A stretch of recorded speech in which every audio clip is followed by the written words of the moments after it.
જય શ્રી કૃષ્ણ, જય મહાદેવ, જય અંબે. આજની આપણી રેસીપી રોજ જે ડેલી રૂટીનમાં બને એવી નથી, પણ બાળકોને ખૂબ જ ગમશે. અને એ બનવા જઈ રહી છે વાસ્તુ કાવ ઘી અને અમૂલ બટર અને ચીઝથી. તો જરૂરથી આ રેસીપી જોવા માટે મારી YouTube channel the kitty diaries by Nikita subscribe, like, bell icon દબાવવાનું ભૂલતા નહીં.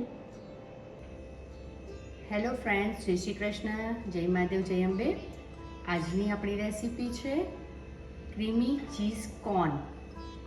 તો હું તમારી હોમ શેફ નિકિતા મોદી, મારી યુટ્યુબ ચેનલ તો છે the kitty diaries by Nikita, પણ એની સાથે હું અમૂલ પેસ્ટથી પણ લાઈવ કરું છું. 2 વર્ષ થયા છે. તો આપણે જોઈએ કે કઈ કઈ પ્રોડક્ટ્સ છે અમૂલની, પણ તમે જોઈ લો. Amul ice cream, Amul butter, Amul organic ઉડદ, મીતાબેનની ડોલ, દેશી ચના, basmati rice, Amul cheese spread, Amul chocolate spread. હવે આપણે જે રેસીપી બનાવ્યા તેના ઇન્ગ્રીડિયન્ટ્સ જોઈ લઈએ. તો મેઇન ઇન્ગ્રીડિયન્ટ્સ કહીએ તો ચીઝ છે, પછી આપણું ચીલી ફ્લેક્સ, ઓરેગાનો, લસણની પેસ્ટ, મરી પાવડર, સિંધવ મીઠું, કોર્ન, અમૂલનું દૂધ, અમૂલનું બટર, અમૂલ ચીઝ અને ઘઉંનો લોટ. ઘણા બધા મેદો યુઝ કરતા હોય, પણ આપણે ઘઉંનો લોટ યુઝ કરવાનો છે. અને એ બનવા જઈ રહ્યો છે બટર અને ઘીથી. તો ઘી આપણે યુઝ કરવાના છે વાસ્તુ કાવ ઘી. તો ચાલો ઝડપથી રેસીપીમાં જોડાઈ જાઓ. તો આપણું ક્રીમી ચીઝ કોર્ન માટે આપણે સૌપ્રથમ લઈ લઈશું આપણું વાસ્તુ કાવ ઘી.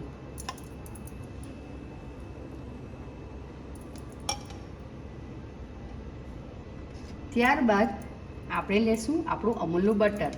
તમને ખ્યાલ જ હોય છે, એકલું બટર જો આપણે યુઝ કરીએ તો એ પેનમાં લાગી જતું હોય છે, એટલે આપણે ઘી અને બટર બંનેનો યુઝ કરવાના છે. તમે મારી રેસીપી ઘણી બધી જોઈ હશે, તે બધી ઓથેન્ટિક અને આપણા ડેલી રૂટીનમાં યુઝ થાય એ રીતની હોય છે. આજે થોડુંક અલગ, કારણ કે મોન્સૂન ચાલી રહ્યું છે અને બાળકોને વરસાદના કારણસર ઘણી બધી વાર રજા પડી જતી હોય છે સ્કૂલેથી. ત્યારે આપણને મમ્મીઓને થતું હોય છે કે શું બનાવીએ, તો એના માટેની આજની રેસીપી છે. આ જે આપણે વ્હાઈટ સોસ બનાવવા જઈ રહ્યા છે, તો તે તમે પાસ્તા પણ એમાં નાખી શકો છો, પણ આજે હું એમાં નાખીશ કોર્ન. તો પ્લીઝ રેસીપીમાં એન્ડ સુધી જોડાઈ રહેજો. હવે આપણું વાસ્તુ કાવ ઘી અને બટર ગરમ થઈ ગયું છે, ત્યારે આપણે નાખીશું એની અંદર આપણી લસણની પેસ્ટ.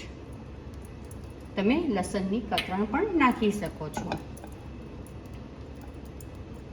હવે એને થોડું સોતે થવા દઈએ. તમે જોઈ શકશો આપણું લસણ સોતે થઈ ગયું છે. હવે આપણે આપણો ઘઉંનો લોટ નાખી દઈશું અને એને પણ ઘી અને બટરમાં આ રીતે સોતે કરી દઈશું. લમ્સ ના પડે એના માટે તમારે એને હલાવ્યા કરવાનું છે અને સરસ રીતે મિક્સ કરી દેવાનું છે.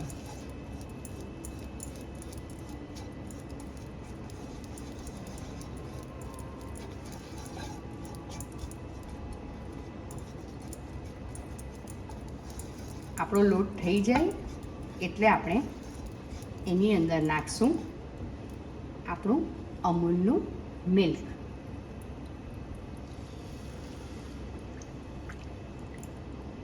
ત્યારે પણ તમારે ગાંઠા ન પડે એટલે એને સરસ રીતે આ રીતે હલાવ્યા કરવાનું છે.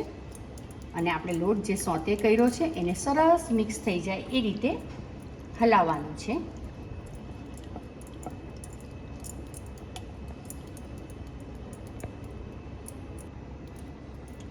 તમે જોઈ શકશો આપણો લોટ અને દૂધ સરસ રીતે મિક્સ થઈ ગયું છે. હવે આપણે એની અંદર નાખશું આપણા મિક્સ હર્બ,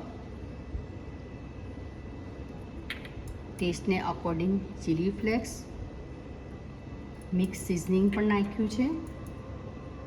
ત્યારબાદ આપણો મરી પાવડર ટેસ્ટને અકોર્ડિંગ, સિંધવ મીઠું ટેસ્ટને અકોર્ડિંગ પણ ઓછું નાખવાનું છે, કારણ કે આની અંદર બટર પણ છે અને ચીઝ પણ આવશે.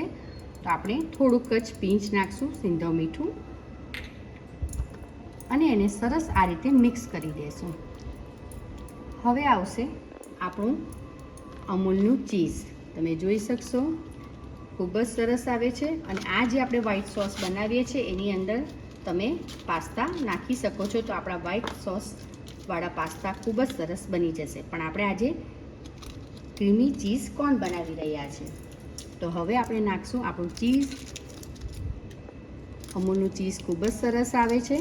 અને મેં તમને પહેલાં જણાવ્યું કે જેમ મારી યુટ્યુબ ચેનલ છે તેમ અમૂલ પેજથી પણ લાઈવ થાઉં છું. એટલે અમૂલમાં પણ મારા ઘણા બધા વિડીયોઝ મંથમાં 3 ટાઈમ્સ આવે છે ફેસબુક પર. તો જરૂરથી એ પણ જોઈને લાઈક શેર કોમેન્ટ કરજો.